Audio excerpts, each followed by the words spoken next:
السلام علیکم. محمد اظہر صدیق آفیشیل کے ساتھ محمد اظہر صدیق حاضر خدمت ہے. پالیٹکس، قانون، باقی چیزیں چونکہ میں پبلک انٹرسٹ کا کام کرتا ہوں تو ساتھ ساتھ باقی چیزیں بھی اب ڈیز بھی ڈیوائیڈ کیے جائیں گے.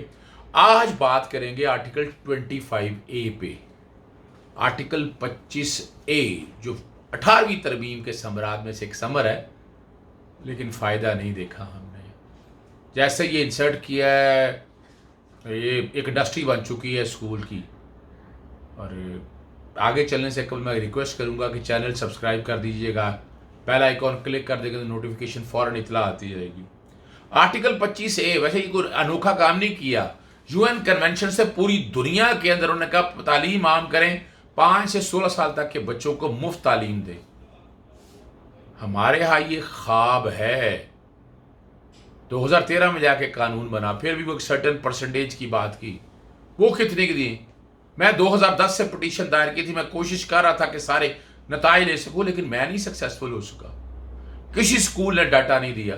ایک سروے کروایا جس میں پہلے بھی کر چکا ہوں تو حیرانگی ہوئی. سلیبس علیحدہ ہے، یونیفارم علیحدہ ہے، سٹائل علیحدہ ہے. اور پچھلے دنوں تو کافی محنت کی، کریڈٹ جاتا ہے چیز سے نثار صاحب کو، کہ جہاں پر باقاعدہ جو ایکسیسو فیسز لے رہے تھے اس کو چینلائز ہوا، قانون بنا، لیکن اس قانون کے مطابق اسیسمنٹس نہیں ہوتی تھی. معاملہ پھر لاہور ہائی کورٹ میں لے کے آئے جسٹس ساجد محمود سیٹھی صاحب کے پاس.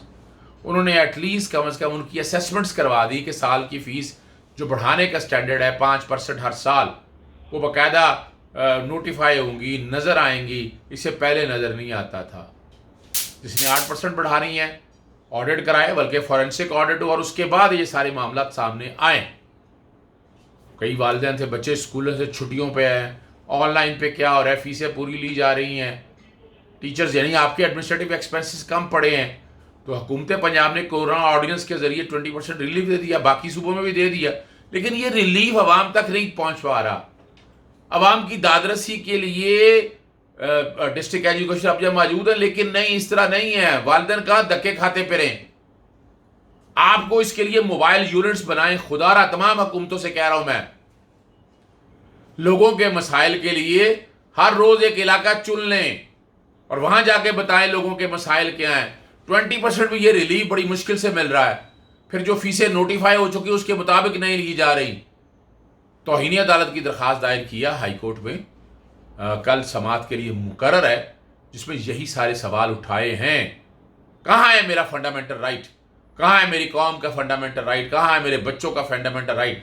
9 سے 16 اچھے سکول ہوتے تھے، سرکاری سکول تباہ کر دیے شہباز شریف صاحب نے. اور میں تو پنجاب کی بات اس کانٹیکس میں کر رہا ہوں. دانے سکول بنائے، تباہی.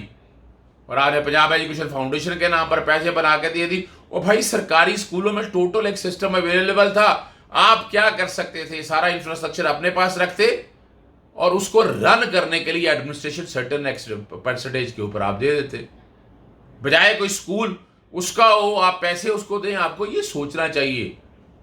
نفاذ کریں آرٹیکل 25A کا، نہیں نفاذ ہو رہا. اب یہ بنیادی حق توڑا ہے. آرٹیکل 6 کی طرح کوئی سزائے موت نہیں ہونی چاہیے یہاں پر، اور ٹوٹ رہا ہے. یہ نہیں ہے پورا ڈیٹا. پرائیویٹ سکولوں کا ڈیٹا نہیں ہے کہ کتنی پرسنٹیج کو مفت تعلیم دے رہے ہیں. ہمیں سوچنا ہے ان معاملے میں. آئیں آگے بڑھیں، ایک تحریک کی شکل دیں ایجوکیشن والے اس سارے نظام کو، تاکہ بہتری کی طرف چیزیں جائیں اور یہ نظام بہتری کی طرف آگے آئے. تعلیم ہر آدمی کو ملے. بچوں کو میں کہہ رہا ہوں 5 سے 16 سال تک کے. باقی بجٹ میں انکریز کیسے کرنا ہے، یا اپنے حق آپ نے کیسے لڑنے ہیں، یا آپ نے لڑنا ہے. بہت شکریہ. ہم تو کام کر رہے ہیں آپ کے ساتھ. اجازت دیجیے گا، دوبارہ نئی ویڈیو کے ساتھ حاضر.